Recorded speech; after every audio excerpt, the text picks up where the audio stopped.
Hi, I'm the Rap Critic, and this was a request by Gabrielle Nichols. And if you'd like to request a song or album for me to review, go to my Patreon for more info. Now, I know I give a lot of grief to Kanye, but it's because it always feels like he lets the genius of his musical achievements and abilities get in the way of any form of real self-criticism. And that sucks because sometimes the messages he puts in his music gets undercut by the corniness of the lyrics or the eye-rollingly obnoxious level of egocentrism, especially when it sometimes feels a little unjustified. Step back, can't get spunked on a mink. I mean, damn, what would Jerome think? I mean, a lyric about not jizzing on an expensive coat because a fictional TV character would disapprove? I'm supposed to hear this on an album about calling yourself God? Well, forgive me, but I'm not buying it. But there was a time when I was first exposed to Kanye and absolutely loved his music. It was when I was up late watching music videos and came across the video for Jesus Walks. The very first time I heard a rapper unabashedly in a mainstream song talking about God.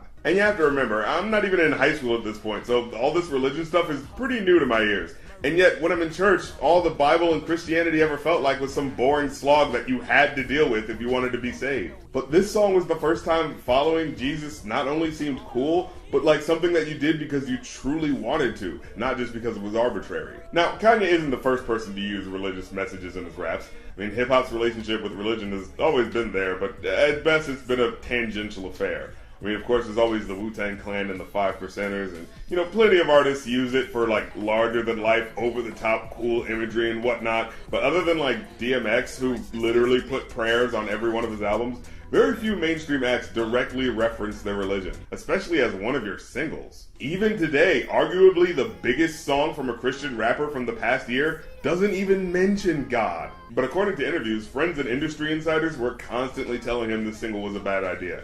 They basically told him it'll never make it to radio. It was kind of like the word Jesus was like saying the N-word. And to my surprise, even the religious crowd didn't like it that much, saying that because it mixes the names of Jesus and God with swear words, that was enough for them to turn a blind ear. What's funny to me is that as a young Christian, this is one of the first songs that got me actually taking my religion seriously, which is definitely more than any contemporary Christian artist ever did. And from interviews at the time, Kanye was aware of that. He said, "This song is not for the church-going crowd. It's speaking to the people that I think God is really trying to reach." And that sentiment is shown down to the very fabric of the music. By which I mean, the sample that this song comes from is a song called Walk With Me by a group called the Ark Choir, which is short for the Addicts Rehabilitation Center. As in, this group that Kanye samples started as a former drug addict who cleaned himself up with the help of music and wanted to help others do the same. So the fact that the first verse is about a drug dealer trying to change his ways is a direct callback to the intended point of the original sampled song. Not to just pat the backs of people who are already presumably saved, but to help those that are still going through that self-destructive struggle. A trunk full of coke, rental car from Avis. My mama used to say only Jesus could save us. And I especially like the ending of the chorus. And I don't think there's nothing I can do now to right my wrongs. I wanna talk to God, but I'm afraid cause we ain't spoken so long. And how he remixes and twists the meanings of words. Because the "so long" at the end of the phrase "we ain't spoken so long" originally at the end of that sentence is used as a reference to how he hasn't spoken to God in a long time. But then he transforms "so long" into a sung phrase, by itself divorced from the rest of the sentence, which transforms its meaning from a length of time into a version of saying goodbye. But whether he's saying so long to the life of redemption, or whether he's saying so long to the life of crime, is yet to be seen. You know what the Midwest is? Young and restless, or restless, might snatch your necklace. Although I have to admit, the beginning of this verse was always kind of odd to me. The next thing might jack your Lexus. Somebody tell you who Kanye West is. Why does he keep saying it like that? Okay, so I looked it up, and this is apparently a sample of a Curtis Mayfield track. You remember Curtis Mayfield, right? Dude who did all those chilled-out blaxploitation movie soundtracks that were like funky but really low-key. Niggas! Whiteys! Jews! Well, that is more abrasive than I was expecting. Also, the sampled song is called "If There's a Hell Below, We're All Gonna Go." Do the samples in Kanye West songs always have a secret message like this? Think about it. I mean, Through the Wire samples Through the Fire, and Stronger samples a song called Stronger. Okay, I think the trail's gone cold here. To the hustlers, killers, murderers, drug dealers, even the scribblers. Jesus was with them. But anyways, I love the lyrics like this, because they remind us exactly why he's making this song, as an ode to Jesus Christ. a man who hung out with sinners and prostitutes and gamblers. I feel like we have the sanitized version of Jesus who never left the synagogue, but that's not even remotely true. He wanted us to reach out to the places where the quote-unquote good people aren't supposed to go, because those are the people who need God's word, not some goody two-shoes who's oh so sure that he's going to heaven and therefore looks down their nose at everyone else. So who's with me? Who wants to go to a strip club? But, like, for Jesus. Cause we're the almost nearly extinct. We rappers as role models, we rap, we don't think. I find this line particularly hard to listen to from him, since it's such a strangely sober assessment of what it means to be an adult.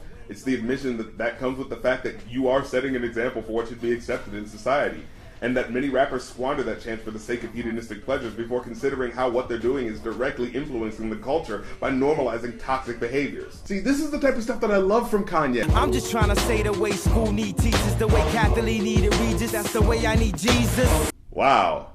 Well, this line aged like a banana. You know how it's basically an open secret that Kanye has ghostwriters and that this song was actually mostly written and conceived by his friend Rhymefest? Well, it's always been commonly agreed upon that Kanye definitely wrote this line. You're really comparing your need of salvation to a talk show host who replaced their co-host with another talk show host? And that happened in 2001, and this song came out like 3 years afterwards, so there's no way you didn't know about that. He even performed on the Regis and Kelly show, but didn't change the lyric. Kanye must have really liked the chemistry between those two, I guess. I'm sorry, I'm getting ahead of myself. Does anyone even remember this show? Hell, I didn't even realize it was still on, but they completely replaced the cast twice because talk shows aren't exactly about personality or any engaging, meaningful material, which is what makes it really weird that you thought that scenario was the proper metaphor for a personal connection with a higher power.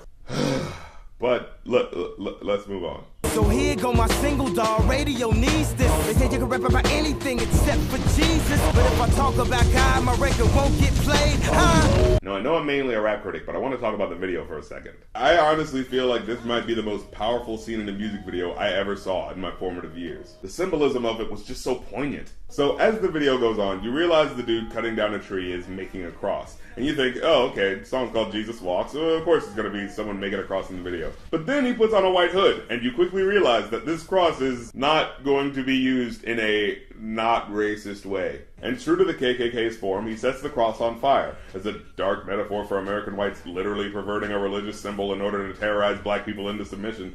But then a gust of wind knocks the cross over, causing it to tumble down the mountain. The Klansman attempts at terrorizing black people foiled, he rushes to pick up the burning cross to throw it in the water. And of course, the fact that he literally has to burn for his ignorance causes him to see the error of his ways. But instead of jumping in the water himself, he sits by the pond, accepting the fate of his immolation, until a freak rainstorm extinguishes the fire as he sings along to the chorus. It came across as an example of even how the worst of us, freaking Klansmen, if they repent, can be forgiven. Usually you have to buy a movie ticket to see something that epic. Now the reason why I see that specific message in this scene is because overall this song is about forgiveness, about understanding that you can change for the better, and that it's possible if only you recognize the power within you to do so. Well, if this take away from my spins, which will probably take away from my ends, then I hope it take away from my sins. And then of course he talks about how, by doing this, he could very well have ruined his career. However, Kanye felt that putting out a non-conventional single like this was worth it. You know, growing up, a phrase that I always heard was, the only sin that can't be forgiven is believing that you can't be forgiven. That stuck with me more than anything else. It was a reminder that we set our own limitations, and that it's never too late to turn back and do the right thing. Never. Even for someone as disgusting as a KKK member, which to me as a young black boy who saw those types of people as irredeemable monsters, even for me, this video reminded me that they are human and can be reformed too, if they choose. And although I'm someone whose belief in forgiveness is based on that faith, I do believe it's important that for everyone, we should all know that we can all be forgiven and that we can all change. But only when we truly understand that we undoubtedly have the power to do so. But overall, this is one of those rare 6 out of 5 songs, man. This is a certified classic. Call me biased, but I think the time and thought put into something so ambitious deserves its praise. The way Catholic needed Regis. Yes, even despite a line like that. And if you haven't heard it yet, College Dropout is also a classic album that deserves your attention. And because I know you're going to ask it, my feelings about the current Kanye can be heard on this week's Going Off podcast. Oh, and don't forget to check out my Rap Critic merch on Redbubble, and go to my Patreon if you want to see future episodes early. Thank you so much for watching, and I'll catch you later.